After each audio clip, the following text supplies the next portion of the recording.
হৃদমায়ার প্রেমগাথা season ১ পর্ব সংখ্যা ২৭। লেখনীতে রিক্তা ইসলাম মায়া। গল্প পাঠে আমি অরোরা ইসলাম। একটা সুন্দর সকালের সূচনা। সকাল ৬টা কি ৬:৩০টার ঘরে। ভোরের মিষ্টি রোদের সঙ্গে ফুরফুরে বাতাস এসে বয়ে যাচ্ছে দক্ষিণা জানালা দিয়ে। কে যেন দক্ষিণা জানালাটা খুলে পর্দা সরিয়ে দিয়ে গেল।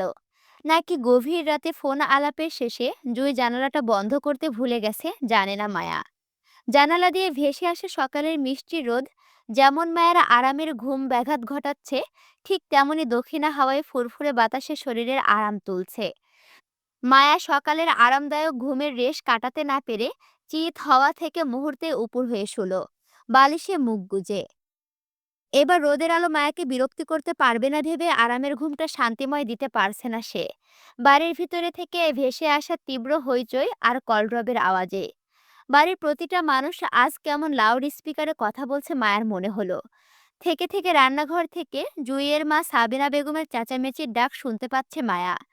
তিনি জুই আর মায়াকে ডাকছেন চেঁচিয়ে, হয়তো কোনো কাজে। কিন্তু এত সকাল সকাল কেন? বাড়িতে এত মানুষ থাকতে হঠাৎ মায়া আর জুইকে কি কাজে পড়লো চাচির, জানে না মায়া। সাবিনা বেগমের চেঁচামেচি ডাকাডাকির শব্দে মায়ের কান অবধি পৌঁছালেও জুই বিন্দাস ঘুমাচ্ছে তখনও। ওর কোনো সারা শব্দ বা নড়াচড়া নেই। হয়তো সারা রাত ফোন আলাপ শেষে সকালে মটকা মেরে ঘুমাচ্ছে জুই। মায়া জানে না জুই কার সাথে বিগত ৩ মাস ধরে এত কথা বলে, কার সাথে প্রেম করে বেড়ায়, লোকটা কে। তবে মায়ের জানা মতে যতটুকু বুঝতে পেরেছে, জুই হয়তো খান বাড়ির কারোর সাথে প্রেম জমিয়েছে।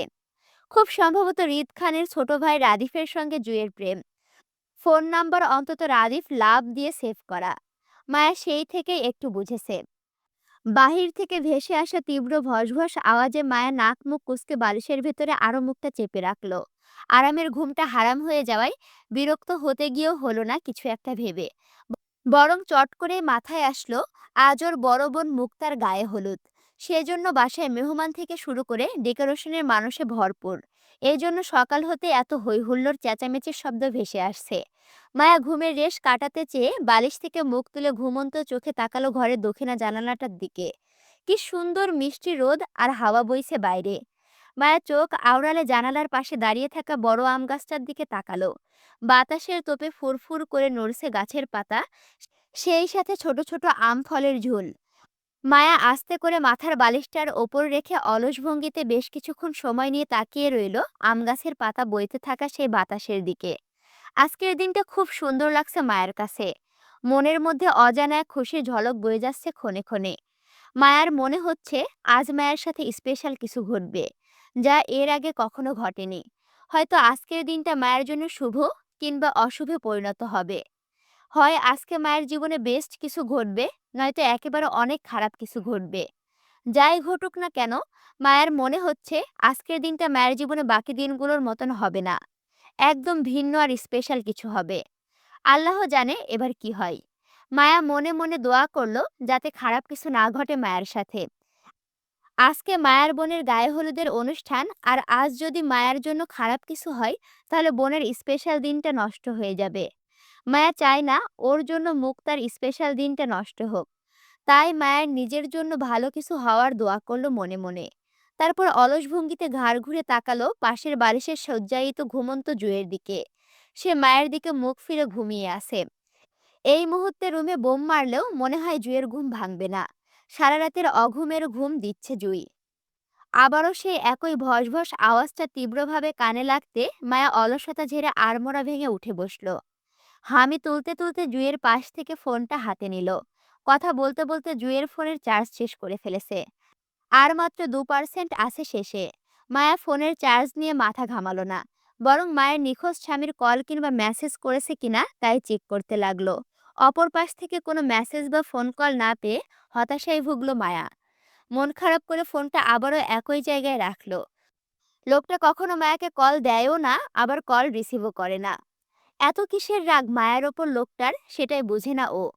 এমন তো না যে লোকটা মায়াকে অপছন্দ করে, বরং মায়া 2 দিনের ফোন আলাপে খুব বুঝতে পেরেছে লোকটাও মায়াকে মনে রেখেছে, এবং হয়তো মনে মনে মায়াকে সে পছন্দও করে। কথাবার্তায় তো মায়ের তাই মনে হলো। মায়া নিরাশ ভঙ্গিতে আবারও আড়মোড়া ভেঙে খাট থেকে পা নামিয়ে বসলো বিছানার কিনারায়। হামি দিতে দিতে হাঁটু সমান এলোমেলো চুলগুলো দু হাতে পেঁচাতে পেঁচাতে খোপা করলো।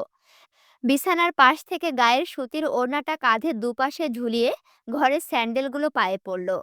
তারপর ওয়াশরুমের কাজ ছেড়ে হাতের ব্রাশটায় টুথপেস্ট লাগিয়ে অলস ভঙ্গিতে ঘর ছেড়ে বসার ঘরে ঢুকতেই চোখে পড়ল এলাহি কাণ্ড। মায়ের দুই ফুপি থেকে শুরু করে তাদের বড় বড় ছেলেরাও মায়ের বাবা চাচার সাথে হাতে হাতে কাজ করছে। আরিফদের সঙ্গে মায়ের ফুপাতো ভাই রাকিব, সাকিব, তামিম, পলাশ সবাই ডেকোরেশনের মালামালের কাজ দেখাচ্ছে দাঁড়িয়ে থেকে লোকদের। শফিকুল ইসলাম বাজারের লিস্ট বানাচ্ছে ছোট ভাই জামাল সাহেবকে নিয়ে। ঘরের বাইরে সারা বাড়িতে ডেকোরেশনের কাজ করা হচ্ছে। মায়া উকি মেরে রান্নাঘরের দিকে তাকালো, দেখলো রান্নাঘরে মা চাচির সাথে দুই ফুপিও হাতে হাতে কাজ করছে। তখনকার ভসভস আওয়াজটার উৎস খুঁজে পেতেই মায়া দেখলো ওর বড় ফুপি সাজেদা বেগম আদা রসুন ব্লেন্ডার করছে, আর ছোট ফুপি জাহানারা বেগম পেঁয়াজ কাটছে, সঙ্গে আরো তিনজন কাজের মহিলা নিয়ে। মায়ের মাকে দেখা গেল নকশি পিঠা ভাজতে। ছোট চাচি সেই পিঠা শিরায় ডুবিয়ে বড় তালায় তুলছে। বাড়ির সবাইকে কাজ করতে দেখে মায়া হাতের ব্রাশটা মুখে ঢুকিয়ে ব্রাশ করতে করতে রান্নাঘরের দিকে যেতেই মায়ের ছোট চাচি সাবিনা বেগম মায়াকে দেখেই বলল, তুই উঠেছিস? সেই কখন থেকে ডাকছি তোদের। জুই কই? মায়া ব্রাশ করতে করতে মিথ্যে বলে বলল, জুই সারা রাত পড়েছে চাচি, তাই এখন ঘুমাচ্ছে। আমরা কিন্তু জানি জুই সারা রাত কি পড়েছে, বুঝছো? 10টার আগে উঠবে না। সামনে আমাদের ফার্স্ট সেমিস্টার পরীক্ষা, এই জন্য পরীক্ষার চাপ বেশি। ওকে এখন ডেকো না। মায়ের কথায় সাবিনা বেগম বিশ্বাস করলো।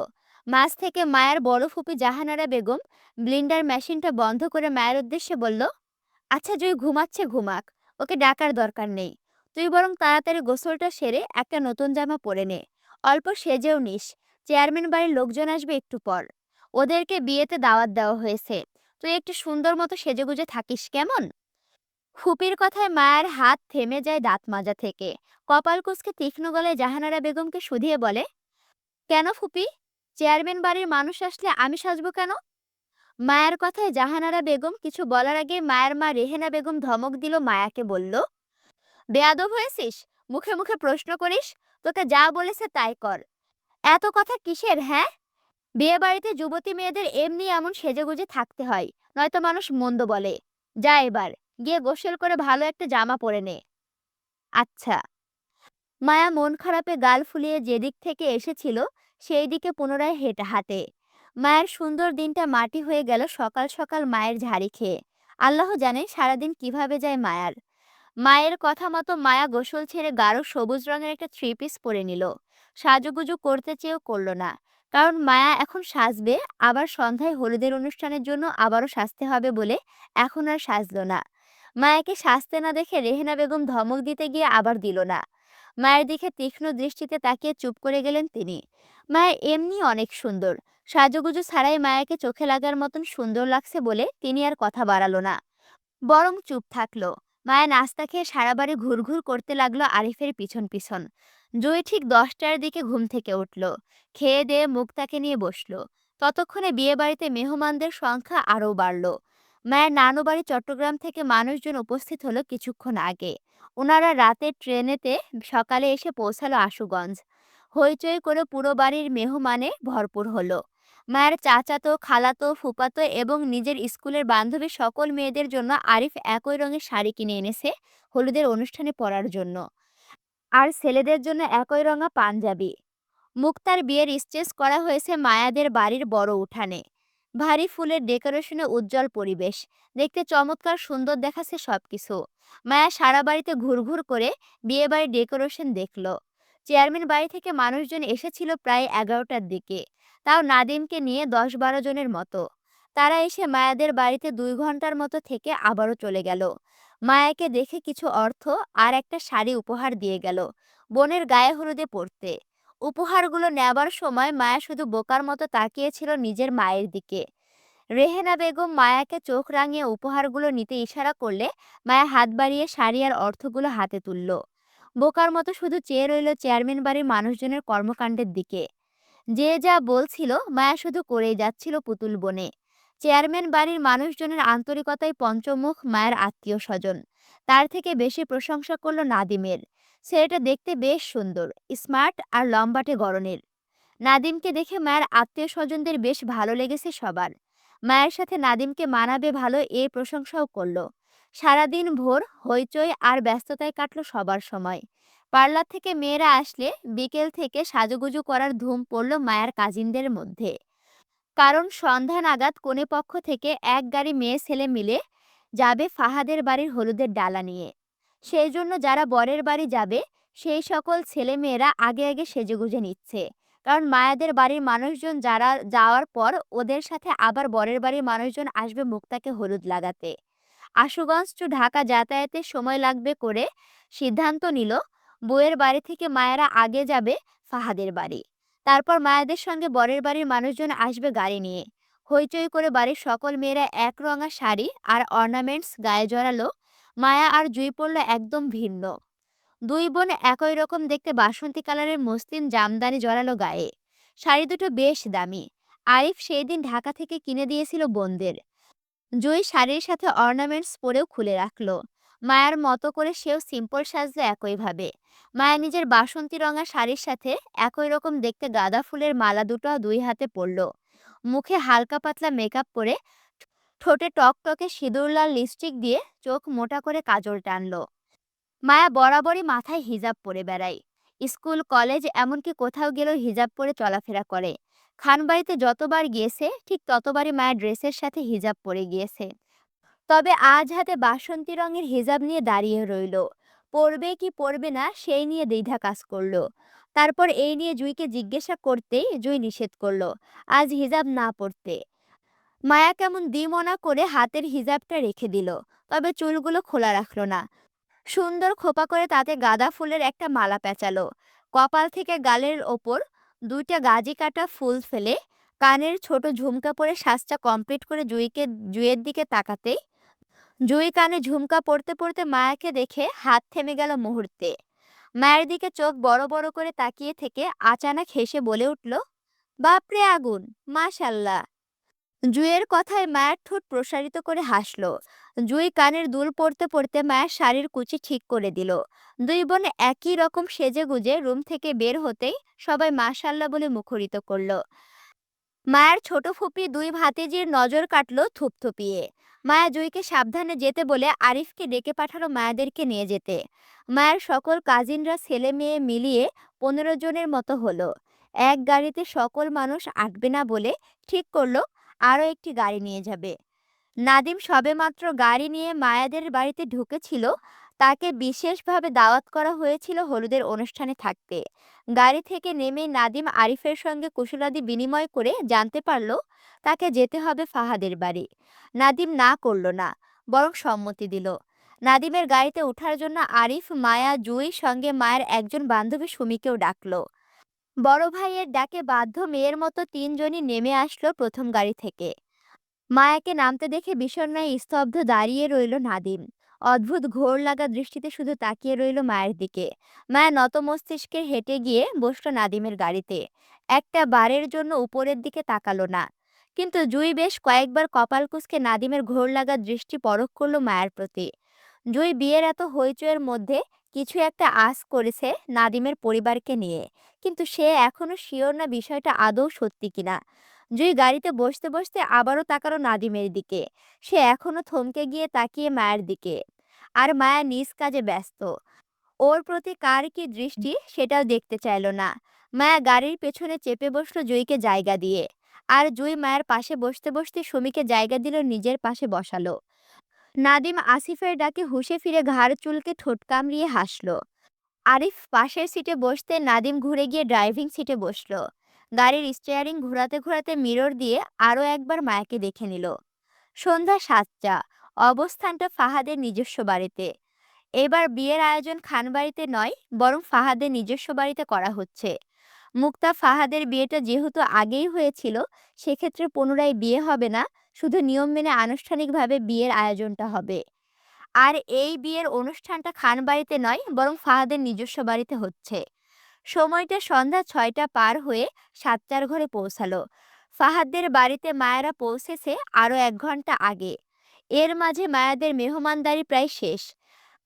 ফাহাদের বাড়িতে এসে মায়া সকলের দেখা পেল, এমনকি হৃদের কাজিন হিসেবে শ্রেয়াকেও ফাহাদের বিয়েতে উপস্থিত পেল।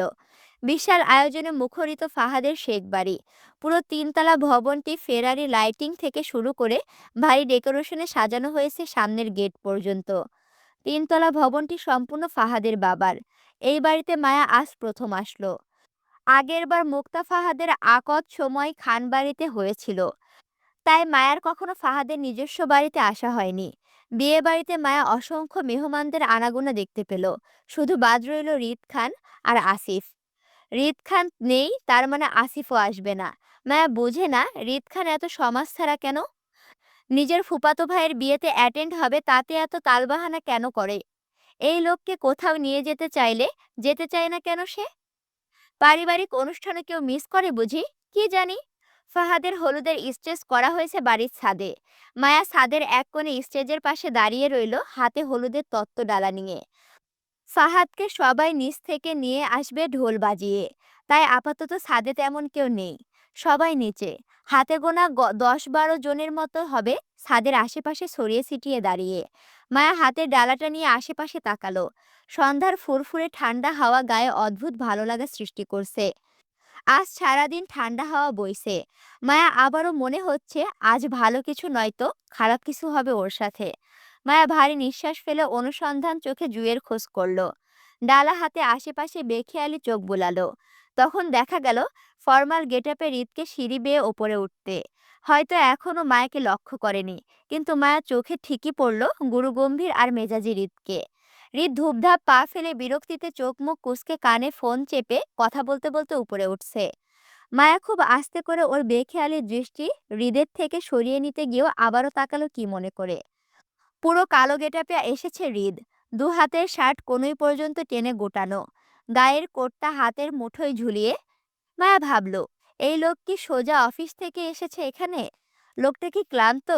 দেখতে তো তাই মনে হচ্ছে মায়ার।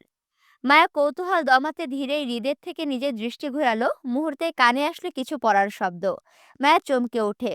মুহূর্তে ঘাড় ঘুরিয়ে তাকাতেই দেখতে পেল হৃদের ফোনটা ততক্ষণে মাটিতে পড়ে আছে, আর হৃদ থমকে যাওয়ার মতো স্তব্ধ হয়ে দাঁড়িয়ে ওর দিকেই চেয়ে আছে। মায়া থতমত খেয়ে গেল হৃদের থমকে যাওয়া দৃষ্টিতে চোখ পড়ে। জড়তা আর অস্বস্তি বোধে হাঁসফাঁস করে দৃষ্টি ঘোরালো। মায়ার এত অস্বস্তি বোধেও হৃদ নিজের দৃষ্টি সরালো না। মূলত এই নিয়ে হৃদের মাঝে পরিবর্তন ঘটল না। সে একইভাবে মায়ের দিকে থমকে যাওয়া ভঙ্গিতে তাকিয়ে মায়া আর চোখে হৃদের দিকে তাকালো। সাথে সাথে চোখ মিলল হৃদের দৃষ্টিতে। মায়া অস্বস্তি বাড়ল। হাঁসফাঁস করে ডালা হাতে হৃদের দিকে পিঠ বেঁকে দাঁড়ালো। মায়া বুঝতে পারছে হৃদ এখনো অদ্ভুত দৃষ্টিতে তাকিয়ে আছে ওর দিকে। মায়া হাতের ডালাটা স্টেজের সামনে রেখে আস্তে রেখে দিয়ে হৃদের চোখের সামনে থেকে পালাতে চাইলো। মিনমিন করে আস্তে ধীরে ছাদের অপর কোণায় যেতে চাইলো, কারণ সিঁড়ি বেয়ে নামার কোনো উপায় নেই। হৃদ সিঁড়িঘরের দরজায় দাঁড়িয়ে। হৃদকে থমকে যাওয়া ভঙ্গিতে দাঁড়িয়ে থাকতে দেখে এগিয়ে আসলো সেই দিকে। হৃদের ফোন নিচে পড়ে থাকতে দেখে দ্রুত পদে সেটি হাতে তুলে দেখলো ঠিক আছে কিনা। যখন ঠিকঠাক দেখতে পেল তখন সুস্থির হলো। তবে বেশ সন্দেহ হলো হৃদের থমকানো মনোভাব দেখে। হৃদের ফোনটা আগিয়ে দিতে দিতে আস্তে করে ডাক দিয়ে বলল আসিফ। ভাই, আপনার ফোন। আসিফের ডাক হৃদের কান অবধি পৌঁছালো কিনা সন্দেহ। আসিফ পুনরায় হৃদের মনোযোগ পেতে ডাকলো, ভাই। হুম। হৃদ বেখেয়ালি অমনোযোগী লালাভ দৃষ্টি ঘুরালো আসিফের দিকে। ১ সেকেন্ডের ভিতর পুনরায় সেই নেশাক্ত দৃষ্টি ঘুরল মায়ের ওপর। আসিফ চট করে বুঝে গেল হৃদের থমকে যাওয়ার মনোভাব। হৃদের দৃষ্টি অনুসরণ করে মায়ের দিকে এক পলক তাকিয়ে আস্তে করে পেছন সরে গেল হৃদের ফোন নিয়ে। হৃদকে আর বিরক্ত করল না আসিফ। আসিফ চলে যেতে হৃদ মেঘাচ্ছন্ন ঘুরে মায়ের দিকে এগোতে চাইল। কয়েক কদম এগোতে হইচই করে ফাহাদকে নিয়ে সবাই উপস্থিত হলো ছাদে। দেখতে দেখতে কয়েক সেকেন্ডের ব্যবধানে পুরো ছাদে নাচ গানের ছেলেমেয়েদের হইচই পড়ে গেল। মায়া এগিয়ে গিয়ে সেই ভিড়ে দাঁড়ালো জুই, শ্রেয়া, সেজুতির পাশে। হৃদ তখনও ভিড়ে মায়ার দিকে তাকিয়ে। তার আজ এত হইচই রাগ লাগছে না, বরং বইয়ের নেশায় আসক্ত হয়ে এই মুহূর্তে সবকিছুতে মাতাল মনে হচ্ছে। মায়া ভিড়ের ভিতরে ঢুকেও চুরি করে উঁকি মেরে তাকালো হৃদের দিকে। সাথে সাথে আবারও চোখাচোখি হয়ে গেল হৃদের সাথে। মায়া চমকে উঠে তক্ষুনি ঘাড় ঘুরালো। বিড়বিড় করে বলতে লাগলো, আর জীবনেও মায়া তাকাবে না সে হৃদ খানের দিকে। কেমন বেহায়ার মতন তাকিয়ে লোকটা। মায়া অস্বস্তি লাগাটাও বুঝতে চাইছে না আজব। ফাহাদকে স্টেজে বসিয়ে সেজুতি ওর কাজিনদের নিয়ে টেবিলে কাটা ফল গুছিয়ে রাখছে। মায়া স্টেজের এক কোণে দাঁড়ালো জুয়ের পেছনে। মায়া তাকাবে না করেও জুয়ের পেছন থেকে হালকা উঁকি মেরে আবারও তাকালো ছাদের অপর পাশে দাঁড়িয়ে থাকা হৃদের দিকে। তক্ষুনি চোখে পড়ল অতি সুন্দরী শশীকে, যে কমলা রঙা ফিনফিনে পাতলা মসলিন জামদানি শাড়িটি পরে হৃদের পাশাপাশি দাঁড়িয়ে। শশীর সোনালি চুলগুলো ছেড়ে পিঠে ছড়িয়ে আছে, তবে গায়ের ব্লাউজটা মজিত আর শালীনভাবেই পরেছে। কোনই পর্যন্ত ব্লাউজের হাতা দুটো। পাতলা শাড়িতে ফর্সা পেট দেখা গেলেও পিঠ ঢাকা চুল। একটা আধুনিক স্মার্ট মেয়েরা যেমনভাবে শাড়ি পরে ঠিক তেমনভাবেই পরেছে শশী। দেখতে শশীকে শালীন আর মার্জিতই লাগছে। তবে এই মুহূর্তে মায়ের দৃষ্টি শশীর সৌন্দর্যতা থেকে হাতের উপরে বেশি। হৃদকে একটা খালি গ্লাসে লেবুর শরবতে পানি তুলে দিচ্ছে সে। হৃদ ক্লান্তিটা দূর করতে শশীর হাতে সেই গ্লাস তুলে নিয়ে চট করে পানিটুকু পান করে পুনরায় শশীর হাতে খালি গ্লাসটা তুলে দিল। শশী খালি গ্লাসটা হাতে নিল ঠিকই, কিন্তু সেই সেই সাথে হৃদের হাত থেকে ওর কোটটাও নিজের হাতে টেনে নিল। মায়া উদাস চোখে সেই সব দেখল। বিগত 2 দিনে মায়া শশীকে দেখে যতটুকু বুঝলো, মেয়েটা বেশ যত্নশীল হৃদের প্রতি। হবেই বা না কেন? ভালোবাসার মানুষের যত্ন সবাই করতে চায়। মায়ের স্বামীকে খুঁজে পেলে মায়াও এমনভাবে বেশ যত্ন করবে। যত্ন করতে করতে দরকার পড়লে স্বামীর চোখে মুখে ঢুকে পড়বে, তারপর লোকটার অযত্ন করবে না কখনো। মানে স্বামীর চোখে মুখে ঢুকে পড়বে, তারপরও অযত্ন করবে না কখনো। মায়ের এত সাধনার স্বামী হবে লোকটা, অযত্ন করা প্রশ্নই ওঠে না। কিন্তু কথা হলো, লোকটাকে মায়া কখন খুঁজে পাবে আল্লাহ জানে। মায়ের হাতে থাকা ফোনটার দিকে এক পলক তাকিয়ে আশেপাশে নজর ঘুরালো। উচ্চস্বরে গান বাজনার সাথে সাথে মানুষজনের ভিড় বেশি। তাই এই মুহূর্তে মায়া ওই লোকটার কল করবে কিনা, বরং একটু পর কল দিবে ভিড় কমে আসলে। আসিফ তাড়াহুড়োর ন্যায় হৃদের দিকে এগিয়ে আসলো। আস্তে করে হৃদকে কিছু একটা বলতে হৃদের গম্ভীর মুখ চট করে রাগের আভাস পেল মায়া। এই মুহূর্তে দেরি না করে হৃদ তৎক্ষণাৎ হাঁটলো সিঁড়ির দিকে। আসিফ খানিকটা দ্রুত পদ মিলালো হৃদের পিছন পিছন ছুটতে ছুটতে। মায়া হৃদের চলে যাওয়ার দিকে এক পলক তাকিয়ে দেখলো, তারপর খুব স্বাভাবিকের ন্যায় স্টেজে বসা ফাহাদের দিকে তাকালো। আয়ন ফাহাদের গেটের সামনে দাঁড়িয়ে ছিল। হৃদের পিছু পিছু আসিফকে ছুটতে দেখে আয়ন সেদিকে এগিয়ে এসে আসিফকে খ্যাক ছেড়ে ডাকে থামিয়ে দিয়ে প্রশ্ন করলো, আসিফ, এই অসময়ে আবার কোথায় যাচ্ছ তোমরা? আয়নকে দেখে আসিফ তাড়াহুড়োয় সেদিকে এগিয়ে আসলো। আসিফের হাতে থাকা হৃদের ফোনটা আয়নের হাতে তুলে দিতে দিতে ব্যস্ত গলায় বলল, ভাই নিন, একটু হৃদ ভাইয়ের ফোনটা রাখেন আপনার কাছে। আমরা এখন একটা জায়গায় যাচ্ছি জরুরিভাবে। রাজীব ভাই নাকি কার সাথে ঝামেলায় জড়িয়েছে, আমরা সেই দিকেই যাচ্ছি। আসিফের কথায় আয়ন স্থির চিত্তে বলল, সে কি, রাজীব দেশে আসতে না আসতে ঝামেলায় জড়িয়ে পড়লো? কার সাথে? ও তো ভালো ছেলে, ও আবার কার সাথে ঝামেলায় জড়ালো? কি হয়েছে? চলো আমিও যাব তোমাদের সাথে। আসিফ বাধা দিয়ে বলল, না ভাই, আপনি এখানেই থাকেন। যদি এই দিকে কোনো ঝামেলা হয় তাহলে সামলে নিয়েন। তাছাড়া হৃদ ভাই যাচ্ছেন, সবটা এখন এমনিই ঠিক হয়ে যাবে, ভয় পায়েন না। ভয় তো রাদিফকে নিয়ে নয়, হৃদকে নিয়ে পাচ্ছি আসিফ। ও যা মাথা গরম মানুষ, ঝামেলা কমবে না আরো বাড়বে। ভয় পেন না ভাই, হৃদ ভাই একদম সামলে নিবে। আচ্ছা, বেশি সমস্যা হলে আমাকে ফোন করে জানিও। আচ্ছা ভাই। আসিফ তাড়াহুড়োয় চলে যেতে চাইলো, আবারও পেছন ডাকলো আয়ন বলল, আরে ফোন তো আমাকে দিয়ে যাচ্ছ আসিফ, কল দিবে কিভাবে? আসিফ হৃদের পিছন দৌড়াতে দৌড়াতে খ্যাক ছেড়ে বলল, ওইটা হৃদ ভাইয়ের ফোন, এখন আপনার কাছে রাখেন ভাই, কোনো সমস্যা হলে আমি আমার ফোন থেকে আপনাকে কল দিব। আয়ন নিজের সাথে হৃদের ফোন নিয়ে চলল ছাদের উদ্দেশ্যে। অনেক সময় ধরে সে বাহিরে। জুই বারবার মেসেজ করছে তাকে দেখার জন্য। আয়ন ছাদে চলল জুয়ের উদ্দেশ্যে, কিন্তু হলরুমের দিকে এগোতে দেখা হলো ভয়ার্ত হেনা খানের সঙ্গে। তিনি মূলত আয়নের খোঁজে ছিল এতক্ষণ যাবৎ। আরাফ খানের হঠাৎ বুকে ব্যথা শুরু হলো। কি সব হাবিজাবি খেয়েছে নাকি ওষুধ অনিয়মে এমন হয়েছে সঠিক জানা নেই হেনা খানের।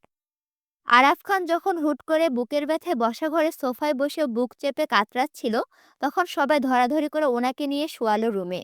হেনা খান এতক্ষণ পর আয়নকে বসার ঘরে ঢুকতে দেখে তিনি দ্রুত এগিয়ে আসলো। আয়নকে আরাফ খানের কথা জানাতে সেও তৎক্ষণাৎ ছুটল সেই দিকে।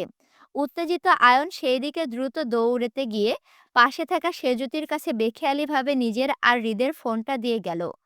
যেহেতু আয়ন পেশায় একজন হার্ট সার্জন, তাই আরাফ খান আয়নের একজন রোগী। সেই জন্য ডাক্তার হিসেবে আয়নের জানা আরাফ খানের বর্তমান অবস্থা সম্পর্কে। স্টেজ সাজানোর জন্য মিষ্টি আর সন্দেশের ডালা হাতে নিয়ে কোনো রকমে ছাদে উঠল সেজুতি। এক হাতে মিষ্টির বড় ডালা তো অপর হাতে আয়ন, হৃদ আর নিজের ফোনটা তিনটা চেপে ধরা। শাড়ি পরে এক হাতে এত বড় মিষ্টির ডালা সামলাতে হিমশিম খাচ্ছিল সেজুতি। এক হাতে তিনটা ফোন থাকায় দু হাতে মিষ্টির ডালাও সামলে ধরতে পারছিল না সে। মায়া স্টেজের সামনে থেকে সেজুতির অবস্থান পরখ করে দ্রুত এগিয়ে আসলো সেজুতিকে সাহায্য করতে। দেখাই যাচ্ছিল সেজুতি অতগুলো জিনিস একত্রে সামলাতে পারছে না। মায়া এগিয়ে আসতে আসতে সেজুতিকে বিনয়ে বলল, আপু হেল্প করব তোমার? সেজুতি মায়াকে দেখে আশ্বস্ত হলো। নিজের ফোনটা রেখে হৃদ আর আয়নের ফোন দুটো মায়ের দিকে এগিয়ে দিতে দিতে বলল, তুমি এসেছো ভালোই হয়েছে। এ দুটো ফোন তোমার কাছে রাখো। আমি যখন চাইবো তখন দিয়ে দিও, কেমন? আচ্ছা আপু। মায়া ঘাড় কাত করে সম্মতি জানিয়ে ফোন দুটো হাতে নিল। দুটো ফোন দেখতে একই রকম, আইফোন 15 প্রো ম্যাক্স। সাদা রঙা ফোন দুটো দেখতে একদম নতুন। দেখে বোঝার উপায় নেই কার ফোন কোনটা। মায়া জানতেও চাইল না ফোনগুলো কার কার, বরং নিজের কম দামি ফোনটার সাথে দামি দুটো ফোন নিয়ে ঘুরল 1 ঘন্টার মতন। সময় তখন 7টার থেকে 8টার ঘরে। মায়া স্টেজের সামনে পাতা চেয়ারগুলোতে অলস ভঙ্গিতে বসে। এতক্ষণ মায়ের সামনে নাদিমও বসেছিল, তবে দুজনের মধ্যে কারো কথা হয়নি। নাদিম এমনি মায়ের পাশে বসেছিল বলে মায়াও অস্বস্তি বোধ করেনি। কিন্তু একটু আগে আরিফের ডাকে চেয়ার ছেড়ে উঠে যায় নাদিম। চারপাশে হালকা মিউজিক, গান ছাড়া। ফাহাদকে মায়াদের কাজিনগুলো একে একে হলুদ লাগাচ্ছে। শালি হিসেবে মায়া আর জুই সবার প্রথমে হলুদ লাগিয়েছিল বলে এখন মায়া অলস ভঙ্গিতে এখানে বসে। কোলের ওপর সেজুতির দেওয়া দুটো ফোন অবহেলায় পড়ে আছে। মায়া কি মনে করে নিজের স্বামীকে কল দিতেই মন চাইল। ব্যস্ততার জন্য মায়া আজ সারাদিন নিজের স্বামীর খোঁজ নিতে পারেনি, এমনকি একটা মেসেজ পর্যন্ত করেনি। মায়া জুইকে ডেকে ওদের দুজনের ব্যবহৃত ফোনটা চেয়ে নিল। মেসেজ অপশনে গিয়ে হৃদের মুখস্থ করা নাম্বারটা তুলে ফটাফট মেসেজ লিখল। 1 2 3, আজ ভালোবাসার দিন। 4 5 6, আজ যদি বাসর হয়। 7 8 9, আমি হব জয়, তুমি হবে পরাজয়। স্বামীকে ডিস্টার্ব করতে মায়া মন গড়া ছন্দ লেখা পাঠাতে টুং করে মায়ের কোলের ওপরে হৃদের ফোনটা বেজে উঠল। মায়া নিজের ফোন থেকে চোখ উঠিয়ে বেখেয়ালিভাবে তাকালো কোলের ওপরে থাকা দুটো ফোনের দিকে। ফোন দুটোর স্ক্রিন একত্রে থাকায় মায়া দেখতে পেল না ফোনের মেসেজটা কিসের। মায়া ভাবলো হয়তো ফোনের মালিকের কোনো মেসেজ ট্যাসেজ হবে। মায়া গুরুত্ব না দিয়ে পুনরায় একইভাবে স্বামীকে মানে হৃদকে মেসেজ করে লিখল, শুনুন স্বামী সাহেব, আজকে আপনি আমার ফোন রিসিভ না করলে আমি কিন্তু একটা প্রেম করব। ছেলে কিন্তু আমি ঠিক করে রেখেছি, অনেক হ্যান্ডসাম আর অনেক সুন্দর সে। মায়া মেসেজ সেন্ড করতে করতে আবারও সেই একইভাবে কোলের ওপর ফোনটি টুং করে মেসেজের শব্দ করে উঠল। এবারও মায়া শুনল, কিন্তু তেমন গায়ে মাখল না, বরং আবারও স্বামীকে হুমকি দিতে দিতে মেসেজ লিখল, সত্যি বলছি, ছেলে কিন্তু অনেক সুন্দর, আমি কিন্তু প্রেমে পড়ে যাব আপনি কল রিসিভ না করলে। আপনি আমার কলটা রিসিভ করলে প্রেম বাতিলও হতে পারে। মায়া আবারও মেসেজ পাঠালো। আবারও সে একইভাবে কোলের ওপরে হৃদের ফোনটা টুং করে মেসেজের শব্দ করে উঠল। প্রতিবারে মায়ের মেসেজের সাথে সাথে ওর কোলের ওপরের ফোনটা শব্দ করে উঠছে, সেটা মায়া খেয়াল করেনি তেমন। মূলত মায়ের ধারণাতেও নেই যে মায়ের স্বামীর ফোন ওর কোলে থাকতে পারে, সেটা নিয়ে। তবে আজ বোধহয় ভাগ্য মায়ের সাথে ছিল। অদেখা অদৃশ্য সকল সুতোই ছিঁড়ে আজ ভাগ্য মায়ের হাতে চলল। নয়তো হৃদের ফোন প্রথমে আসিফ, তারপর আয়ন, এরপর আয়ন থেকে সেজুতি, আর এখন সেজুতি থেকে সোজা মায়ের হাতে চলে আসলো। এই সবটাই হলো মায়ের ভাগ্যের জোর। আজ প্রকৃতিও চাইছে মায়া ওর স্বামীর বিরহ থেকে নিস্তার পাক। অনেক তো হলো লুকোচুরি, এবার না হয় মুখোমুখি হোক মায়া নিজের স্বামীর। মায়া যখন নিজের স্বামীকে হুমকি ধামকি দিয়ে মেসেজ পাঠালো, কিন্তু ওপাশ থেকে কোনো রিপ্লাই আসলো না, তখনই মায়া ওপরের ঠোঁট দিয়ে নিচের ঠোঁটটা চেপে ধরে কিছু একটা ভাবলো। তারপর চট করে নিখোঁজ স্বামীকে কল মেলাতেই মায়ের কোলের উপরে হৃদের ফোনটা অবহেলায় বেজে উঠত তক্ষুনি। মায়া নিজের কানে ফোন চেপে ধরা অবস্থায় বেখেয়ালিভাবে কোলের ওপরে বাজতে থাকা ফোনটার দিকে এক পলক তাকিয়ে আশেপাশে অনুসন্ধানী চোখে সেজুতিকে খুঁজলো ফোনগুলো দিয়ে দিতে। কিন্তু ছাদের আশেপাশে কোথাও সেজুতিকে দেখতে না পেয়ে মায়া আবার ঘাটলো না কোলের ওপরে বাজতে থাকা ফোনটাকে নিয়ে। ভাবলো হয়তো কল বাজতে বাজতে একটা সময় এমনি থেমে যাবে। হলো তাই। কোলের ফোনটা রিং হতে হতে একটা সময় বন্ধ হয়ে গেল। সেই সাথে সাথে মায়া নিজের কান থেকে ফোনটা নামিয়ে হাতে নিল। মনে মনে ভাবলো মায়ের স্বামী হয়তো মায়ের হুমকিগুলো সিরিয়াসলি নেয়নি। তাই মায়াও আজ সর্বোচ্চ বিরক্ত করবে এই লোকটাকে। কিভাবে মায়ের কল আজ রিসিভ না করে থাকে সেটাও আজ দেখবে মায়া। মায়া অনেকটা রাগ নিয়ে দ্বিতীয়বারের মতো কল করতেই সে একইভাবে কোলের ওপরে থাকা দুটো ফোনের একটা ফোন আবারও বেজে উঠল। মায়া এবার বেশ বিরক্ত হলো। তবে মায়ের কোলের ওপরে ফোনটা হাতে নিয়ে দেখলো না কে কল দিয়েছে। পারমিশন ছাড়া অন্যের ফোন ধরা খারাপ বলে মায়া বিষয়টি এড়িয়ে গেল। আবারও সে একই কাজ হলো। কলের ফোনটা রিং বাজতে বাজতে বন্ধ হতে মায়ের কান থেকেও নিজের ফোনটা নামালো। মায়া এবার আরো বিরক্ত হলো। আশ্চর্য, মায়া যখন ফোন দেয় তখনই কেন এই বজ্জাত ফোনটাকে বাজতে হবে? মায়ের কল করার আগে বা পরে যে কোনো সময় বজ্জাত ফোনটা বাজলেও পারে আজব। মায়া বিরক্তি আর রাগ নিয়ে তৃতীয়বারের মতো স্বামীকে উদ্দেশ্য করে কল লাগাতে আবারও সেই একইভাবে মায়ের কোলের ওপরে হৃদের ফোনটা বেজে উঠতে মায়া এবার বেশ বিরক্ত নিয়ে হৃদের ফোনটা হাতে নিল। ভাবলো কলটা কেটে দিবে। বারবার কানের কাছে অযথা ফোনের রিংটোনের শব্দটা ভালো লাগছে না মায়ার। যেহেতু আশেপাশে ফোনের মালিক নেই, তাই কলটা রিসিভ করার মতো মানুষও নেই। অনবরত রিং বাজতে থাকা ফোনটা মায়া হাতে নিল কলটা কেটে দিবে বলে। কিন্তু কাটতে গিয়ে বেখেয়ালি চোখ পড়ল ফোনের স্ক্রিনের ওপর নামটার দিকে। বেয়াদব বউ নামে নাম্বারটা রিসিভ করা দেখে মায়া বুঝলো ফোনের মালিকের বউ হয়তো তার খোঁজে কল করছে। কিন্তু ফোনের মালিক তো এই মুহূর্তে আশেপাশে নেই। তাই মায়া কলটা কাটার আগে আবারও অনুসন্ধানে চোখ ঘুরালো সেজুতিকে আশেপাশে খুঁজতে গিয়ে। হঠাৎ মায়ের কপাল কুঁচকে এলো কিছু একটা মনে হতেই। ১ মিনিট। ফোনের স্ক্রিনে বেয়াদব বউ নামে নিচে মায়া নাম্বারটা কার দেখলো? ওটা মায়ের ফোন নাম্বার ছিল না? মায়া চমকে উঠে তৎক্ষণাৎ ফোনের স্ক্রিনের দিকে তাকালো। গুটি গুটি সংখ্যায় নিজের ফোন নাম্বারটা মেলাতে পেরে হাত কেঁপে উঠে ফোনটা মুহূর্তে পড়ে গেল কোলে। আর মায়ের ফোনটাও ততক্ষণে কান থেকে নিচে পড়ে আছে। মায়া অতি উত্তেজনায় অস্থির হয়ে তরতর করে কাঁপতে লাগলো। বহু প্রত্যাশিতর পর আজ মায়া নিজের স্বামীকে এভাবে হুট করে পেয়ে যাবে সেটা স্বপ্নেও ভাবেনি ও। মায়ের ফোনটা ফ্লোরে পড়ে থাকা অবস্থায় বাজতে বাজতে একটা সময় বন্ধ হয়ে যেতেই কোলের ওপরে হৃদের ফোনটাও রিং অফ হয়ে স্ক্রিনে লাইট জ্বলে উঠল। মায়া কম্পিত হাতে ছলছল চোখে স্ক্রিনের দিকে তাকিয়ে দেখলো এতক্ষণ ধরে মায়ের সবগুলো মেসেজ ফোনের ওপরে ভাসছে বেয়াদব বউ নামে। মায়া কাঁপা কাঁপা হাতে ফোনের স্ক্রিনের লক খুলতে চাইলো ফোনটি কার সেটা দেখার জন্য। কিন্তু ফোনের পাসওয়ার্ড দেওয়াই খুলতে পারল না। শুধু নিজের মেসেজগুলো ওপর দিয়ে দেখতে পেল মায়া। এতক্ষণ মায়া যা উল্টাপাল্টা মেসেজ করেছিল সবগুলো এখানে দৃশ্যমান। হুট করে অনাকাঙ্ক্ষিত কিছু পেয়ে যাওয়ায় মায়া মুখ ঢেকে হু হু করে কেঁদে উঠল। আজ এই কান্না মায়ের কষ্টের নয়, বরং অতি আনন্দের। ২ বছর, অনেকটা দিন পর মায়া আজ নিজের স্বামীর মুখোমুখি হতে চলেছে। এই খুশি এই অস্থিরতা মায়া কোথায় রাখবে?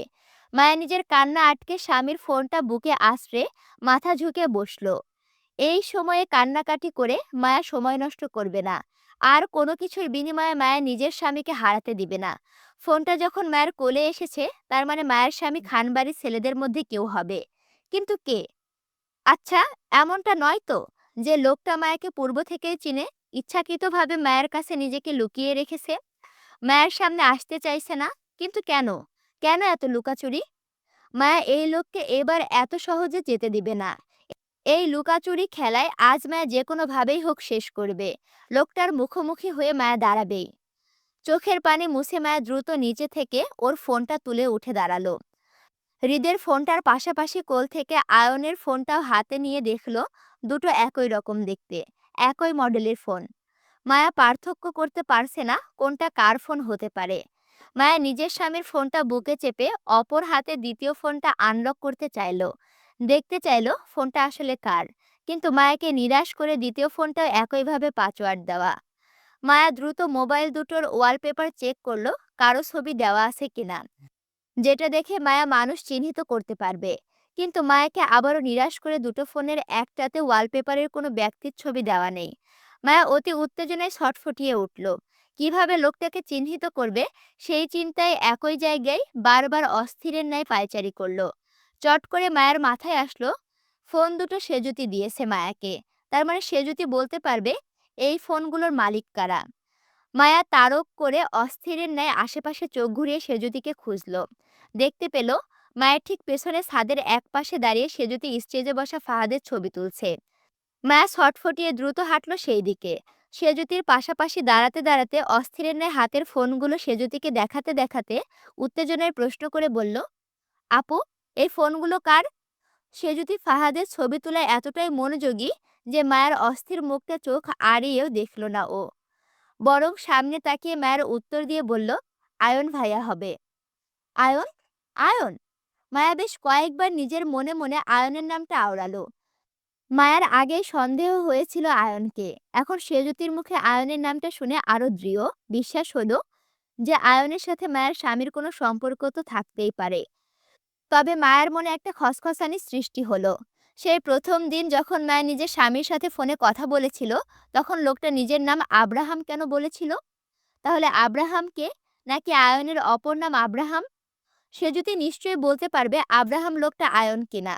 মায়া দু হাতে দুটো ফোন আঁকড়ে ডান হাতে থাকা হৃদের ফোনটা সেজুতির দিকে এগিয়ে দিতে দিতে কৌশলে জানতে চেয়ে বলল, মায়া, আপু, এটা মনে হয় আব্রাহাম ভাইয়ের ফোন হবে, তুমি দেখো তো।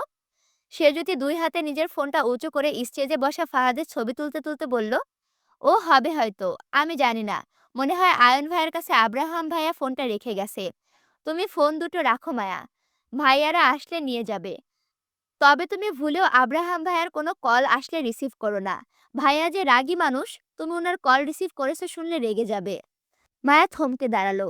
সর্বাঙ্গে জোরে কম্পন সৃষ্টি হলো মুহূর্তে। হাত পা দুর্বলতায় ভেঙে আসার জোগাড় হলো। মায়া মনে মনে আব্রাহাম আব্রাহাম নামটা বেশ কয়েকবার আওড়ালো। সাথে এও ভাবলো আব্রাহাম আর আয়ন দুটো আলাদা মানুষ।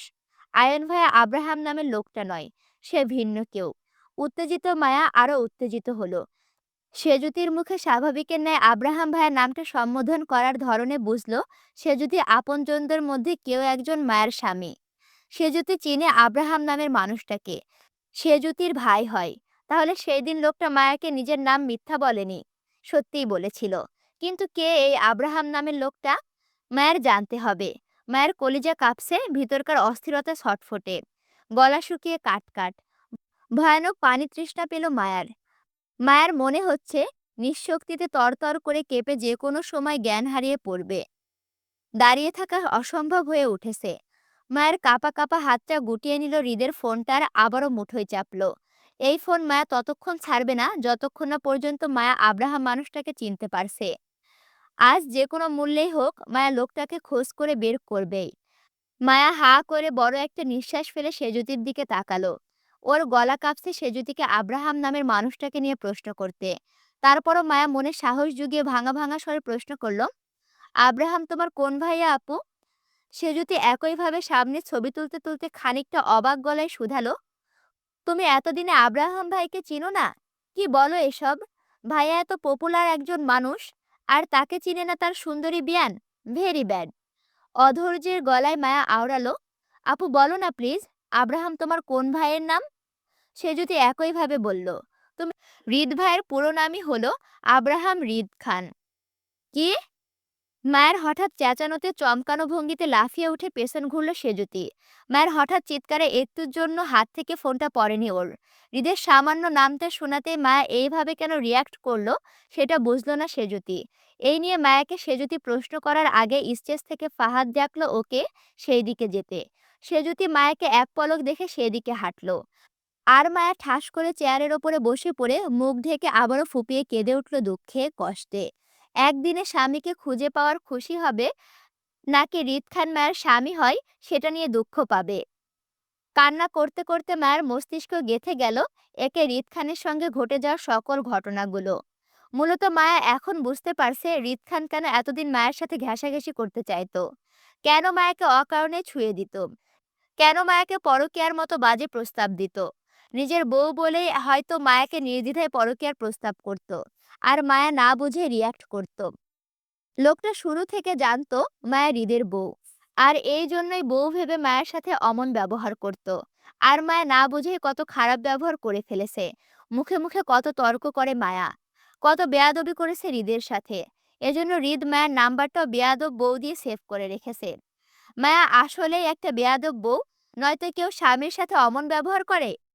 হৃদ নিশ্চয়ই মায়াকে এখন অভদ্র বেয়াদব মেয়ে বলেই জানে, আর এজন্যই হয়তো মায়ের কলগুলো রিসিভও করে না।